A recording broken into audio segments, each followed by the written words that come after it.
The year is 324 BC.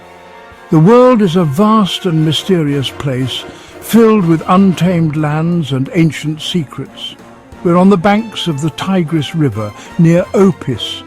This river, a lifeline for civilizations, now witnesses the weariness of men who have seen too much.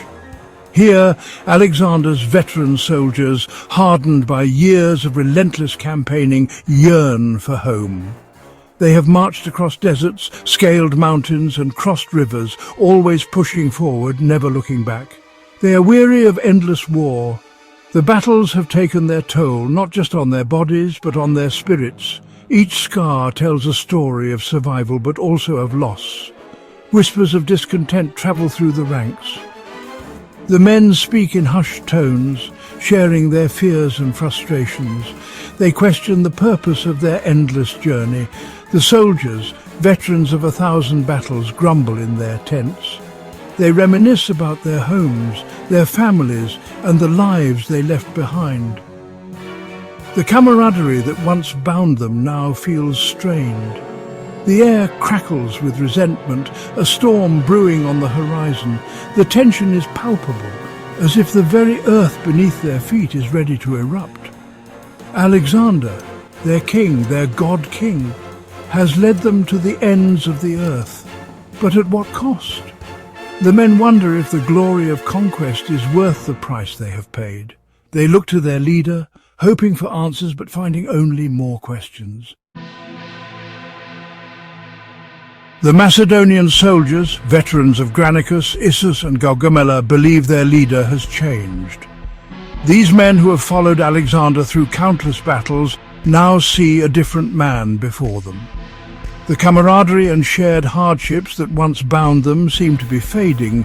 He has gone native, adopting Persian customs. The sight of their once purely Macedonian leader in Persian attire is jarring.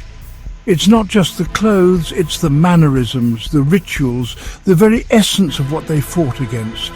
He dares to integrate Persians into the ranks. This integration, while strategic, feels like a betrayal to the Macedonian soldiers. They see their identity being diluted, their sacrifices overshadowed by the inclusion of former enemies. He grows distant, one whispers, his voice raw with bitterness. The whispers grow louder, spreading through the ranks like wildfire. The soldiers feel abandoned, their loyalty questioned. He forgets who we are, what we have bled for. The memories of battles fought and comrades lost weigh heavily on their minds. They reminisce about the days when their leader was one of them, sharing in their struggles and triumphs. Their frustrations are not unfounded. The changes they see in Alexander are not just superficial. They feel a deep sense of loss, a disconnect from the man they once revered. Alexander, driven by his insatiable ambition, seems to have forgotten his roots, his loyal Macedonians. His vision, grand and all-encompassing, leaves little room for the sentiments of his men. They see a leader consumed by his dreams, distant and unapproachable. His vision now extends beyond the borders of their homeland, encompassing a vast multi-ethnic empire. This empire, while a testament to his greatness, feels alien to the soldiers who once fought for a united Macedon. They wonder if their sacrifices were in vain, if their leaders' dreams have overshadowed their shared past. Word of the brewing mutiny reaches Alexander's ears. He is enraged. His men, his companions, doubt him. They dare question his judgment.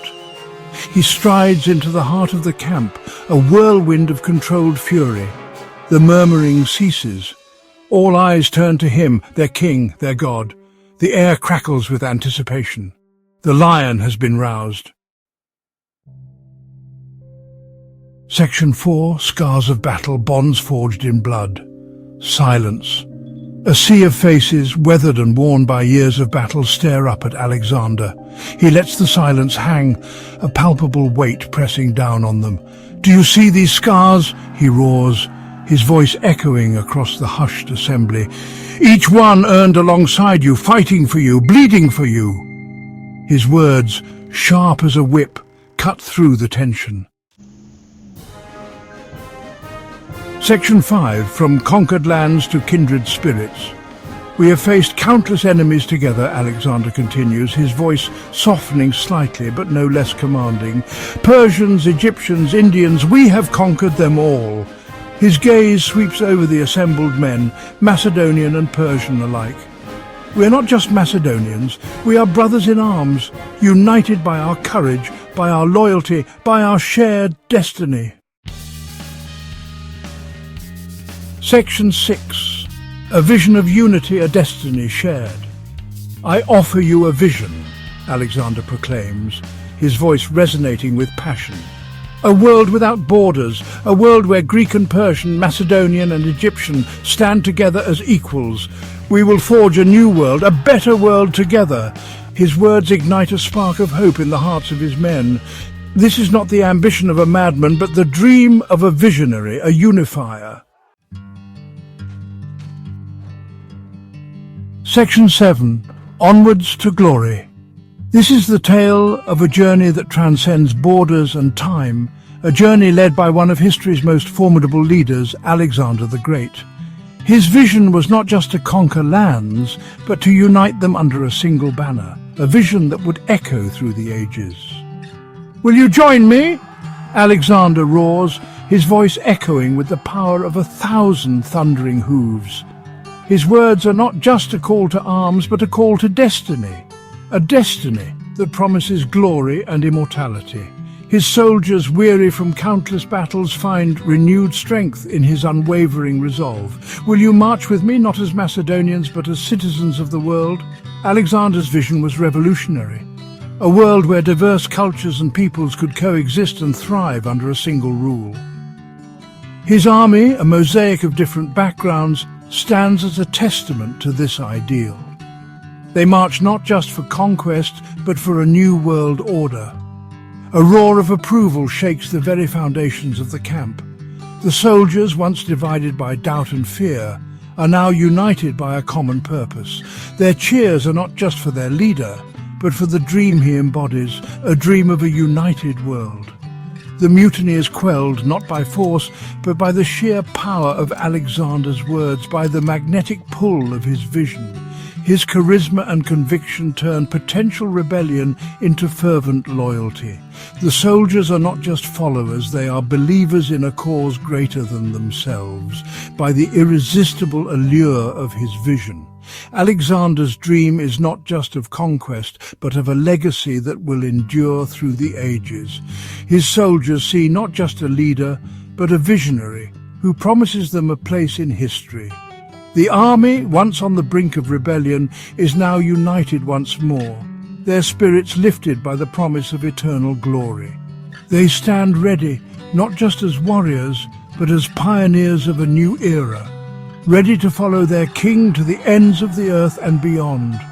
With every step they take, they march not just towards battle, but towards a future shaped by their courage and their leader's indomitable will. Onwards to glory. Thanks for watching. Don't forget to subscribe for more astonishing content. See you next time.